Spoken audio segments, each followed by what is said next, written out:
Hello, আসসালামু আলাইকুম guys. আশা করি সবাই ভালো আছেন। আমি মোরসালিন হাসান জয়, বাসা রংপুর ডিস্ট্রিক্ট। তো আপনারা কেমন আছেন আমাকে জানাবেন। আশা করি সবাই ভালো আছেন।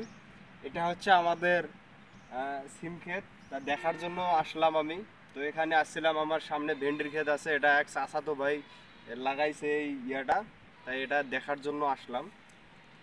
তো সাধারণত সিম চাষাবাদ করতে গেলে কিসের কিসের প্রয়োজন হয় আমি আপনাকে বলবো। প্রথমত আমরা জমিটা চাষ দেই। প্রথমত চাষ দেওয়ার আগে হয়তো বা গোবর সার একটু দিয়ে এটা চাষ দেওয়ার পর বেঁধে নেই, সারি সারি করে বেঁধে নেই, নেটে একটা একটা করে বীজ রোপণ করা হয়।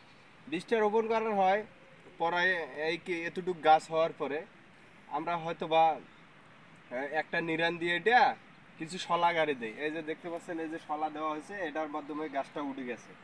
তো গাছটা উঠে যাওয়ার পর কিছুদিন পর হয়তো বা পোকার ঔষধ টষধ দিতে হয় বা সার পাইট কীটনাশক ব্যবহার করা হয়।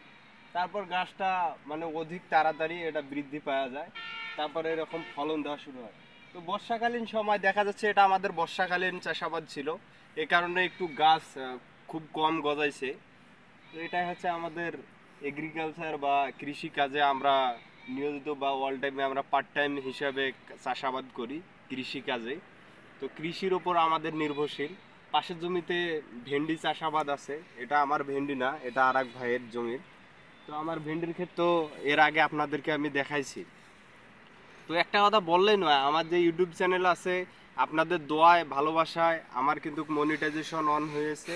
আপনারা একটু সাপোর্ট করবেন, আর ইনশাল্লাহ আশা করি আপনারা আগের মতো যেরকম আমাকে সাপোর্ট দিয়েছেন ওই রকম সাপোর্ট দিবেন।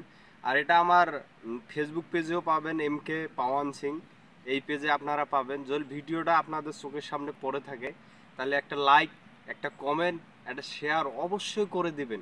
এই ছোট ভাইটাকে একটু সাহায্য করবেন। এই ছিল আজকের ভিডিও।